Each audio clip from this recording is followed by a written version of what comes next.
Assalamualaikum warahmatullahi wabarakatuh. Halo, Dusanak Kasadonyo.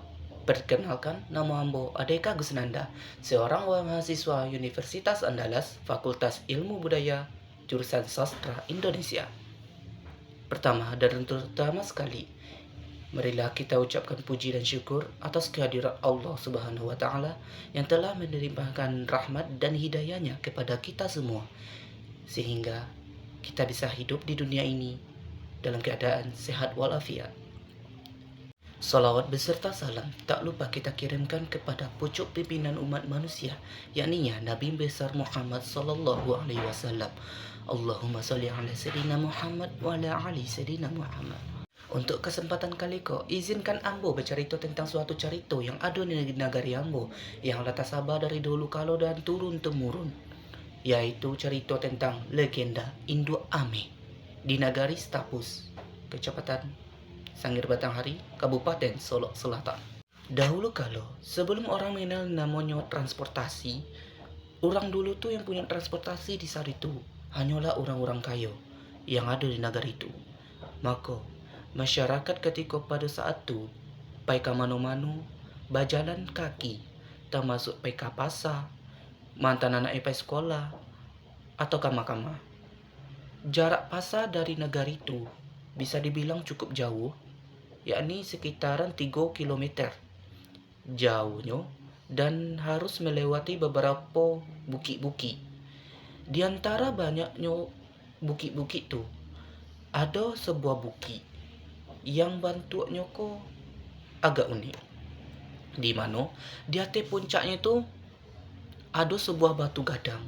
Batu tuh tak bilang gadang, jadi banyak orang yang pada saat itu menjadikannya tampik pemberhentian atau malapen panik, karena banyak orang yang lalu lalang lewat batu tuh dari pasar, jalan kaki, atau pergi tampik saudaranya, macam-macam lah.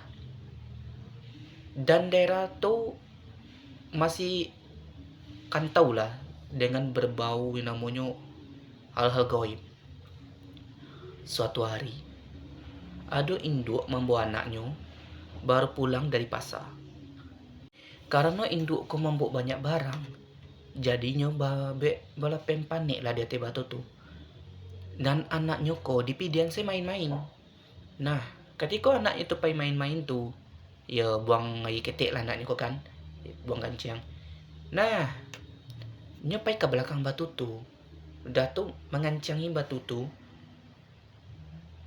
tanpa nyo ketahui batu tu batu apa.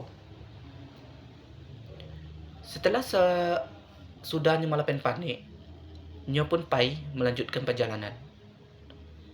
Malam harinya terjadilah hujan labik, dan si anak tu bermimpi batu tu mendatanginya dengan bentuk bersinar keemasan dengan ukuran yang ndak tahu doh, dah bisa nyo sabit ke tu doh, yang pintangnya 2 kali atau 3 kali lebih gadang dari bentuk aslinya batu tu. Batu tu mengicikkan si anak tu, kalian tu ndak menghargai kehadiran dia di siko doh. Seandainya kalau kalian ndak hargailah dia di siko, yo setidaknya hargailah. Sudahlah, daripada dan nyo kanjang taruh di orang bisu, ancak nempai lai. Demikianlah yang nyo katakan di batu tu kepada si anak. Dan hujan tu berlangsung beberapa hari dari, karena si anak ko tak kejut lah kan mendengar cerita tu. Ya mungkin dianggapnya mimpi lah, jadi ndak dipikir mana. Siapa sangka besok paginya batu tu menghilang yang di atas bukit tadi tu. Yang tinggal tu kawah gadang.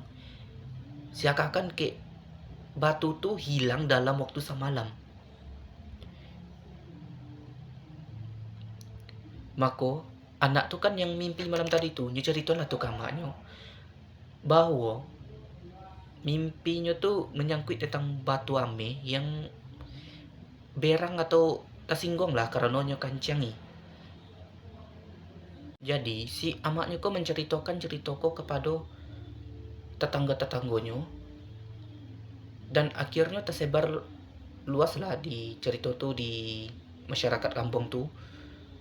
Dan ada seorang masyarakat tuh yang menyambut kalau malam pas hari hujan tuh nyo jalan-jalan, kalau ndak salah pai tempat rumah saudaranya, nyo nampak batu tabang warna ame yang larinya tuh ke dalam rimbo, yang tampeknya kalau ndak salah itu patambangan ame, yang saat gini kok namanya tuh tambang timbahan kata orang tuh.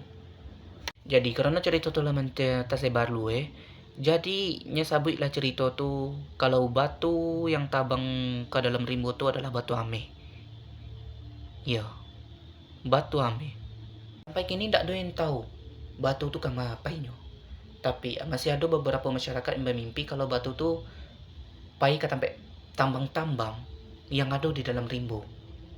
Yang tambang tuh jadi mata pencarian masyarakat di daerah tersebut. Demikianlah cerita legenda Indo Ame yang dapat Ambo sampaikan. Saya Adik Agus Nanda, mohon maaf atas segala kekurangan, mohon maaf juga kalau ada kesalahan. Wabillahi taufiq wal hidayah. Assalamualaikum warahmatullahi wabarakatuh.